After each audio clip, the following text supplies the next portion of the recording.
meron daw nahuli, isa hong allegedly confidential agent daw ng National Bureau of Investigation, mga kabida, nang balikan po niya yung kanyang tactical bag dyan ho sa hagdanan mismo ng second floor ng Senate, mga kabida, kagabi. Okay?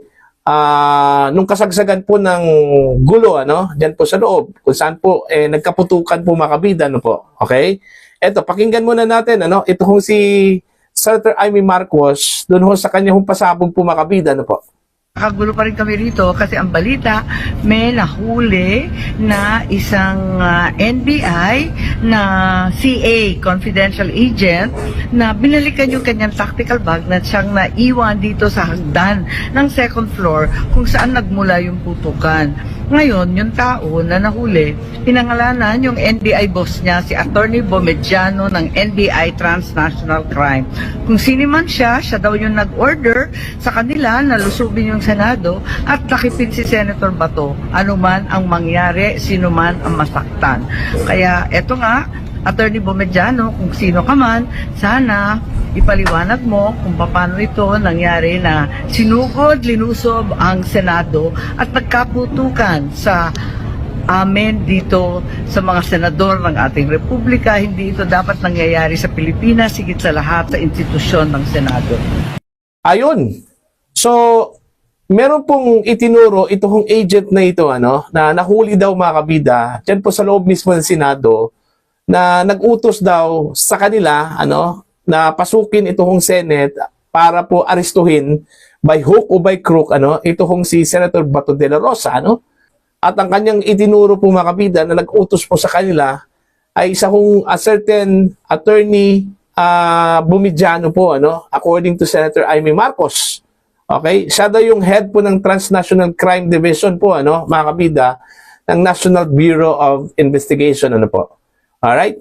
Now, eto, kung totoo man po ito, taliwas po ito, mga kabida, dun ho sa naging pahayag po, ni NBI Director Melvin Matibag po, mga kabida, na wala raw silang mga ehente na nasa loob mismo ng Senado, mga kabida, dahil malinaw po yung agreement daw sa pagitan po niya at ni Senate President Alan Peter Cayetano, mga kabida, na hindi ho sila gagalaw hanggat wala hong resulta yung inquiry po nila, doon ho sa mga concerned national agency po, mga kabida, okay? At wala pa pong sagot ang korte doon ho sa petisyon ni Senator Bato de la Rosa, po, mga kabida. Okay? Now, kung totoo po itong sinabi po, ni Senator Amy Marcos, lumabas po ngayon na nagsisinungaling ito hong si Director Matibag, mga kabida. Di ba? Kahapon po o kagabi pala, nung nangyari yung putukan, mga kabida, sa pagitan po ng mga security personnel po ng Senate, kasama po ang Philippine Marines, mga kabida, at yung armadong grupo, na nakapasok daw doon. Ang una hong binanggit po, perceived NBI agent, mga kabida, yung pumasok daw, yung naka-encuentro po ng mga security personnel po ng Senado, po, mga kabida. Although, wala pa pong verification during that time, kasi yun nga naglabas po ng statement ito kung si Director Matibag na wala ho silang agent dyan po sa loob mismo ng Senate. Although inamin po niya na meron po silang agent doon po mismo sa kabilang building, okay? Doon ho sa GSIS building, Kasi humingi daw ng tulong, yung general manager po ng GSIS sa NBI, na kung maaari po, mga kabida, papuntahan po ng tao po nila doon, para inspeksyonin yung area. Considering magkatabi lang po ito, ng Senate, kung saan nagkaroon po ng tensyon, mga kabida, po. So, aminado sila na meron pong mga ahente ng NBI doon ho sa GSIS, hindi ho sa Senate.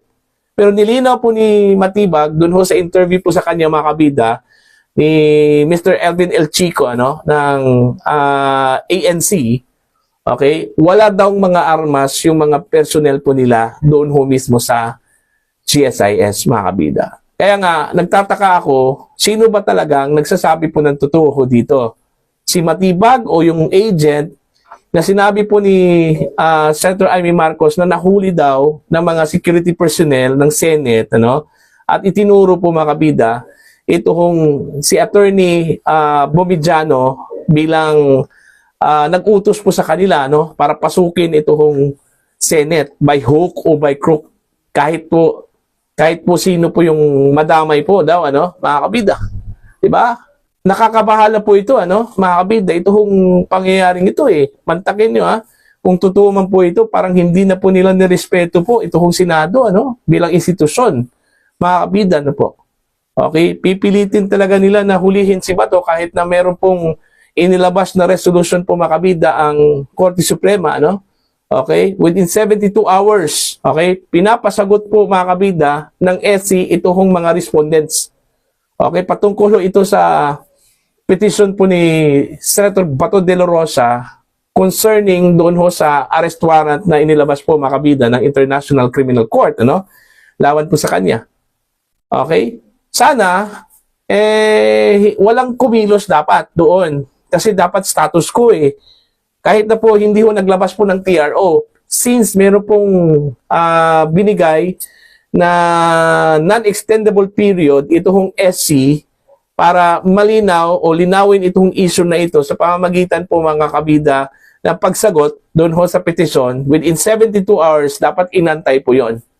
Okay, dapat wala hong gumalaw, ano, sa magkabilang panig, either NBI o di ka yung mga security personnel po ng Senate, ano. So anong nangyari? Nagkagulo. Buti na lang po wala hong nasugatan at namatay po, ano, doon ho sa putukan po kagabi, ano, diyan po sa Senate, mga kabida. Okay? Now, ito, napakalaking controversy po ito, ano, mga kabida, diyan po sa Senate. At dapat po imbestigahan po ito ng PNP kasi mantakin nyo, mga kabida, meron pong nadiskubre, okay, na meron daw drilling na nangyari po, ano, mga kabida, doon ho mismo sa party po ng GSIS. Kasi meron daw meron daw kumbaga lagusan, ano, sa pagitan po ng GSIS at saka ng Senate. Kasi dati annex po yun ng Senate, mga kabida, yung inuukupa po ng GSIS. Okay? So, meron pong lagusan, normally meron pong lagusan yan, ano, kasi annex yung dati, ano, mga kabida. Meron daw na-discover na nagkaroon po ng drilling doon. Actually, meron pong kumalat na video, ano, mga kabida, while ginagawa yung drilling, mga kabida, okay, yun, may mga personnel doon, may mga tao doon sa background. In fact, may nakatatak na NBI, ano, I don't know kung yung video na yun, matagal na ba yun o bago lang po yun, ano, mga kabida. Basta, ang standing po, mga kabida, ni NBI Director Matibag, wala hong NBI agent ni isa doon ho sa loob mismo ng Senate premises, ano, mga kabida. Okay? So, titingnan po natin, ano, mga kabida, kung sino po nagsasabi po ng totoo dito, ano. Kasi kung totoo po itong sinabi po ni Senator Amy na meron pong nahuli, dapat po ang susi ho dito, mga kabida, yung nahuli na sinasabi hong confidential agent po ng NBI, ano.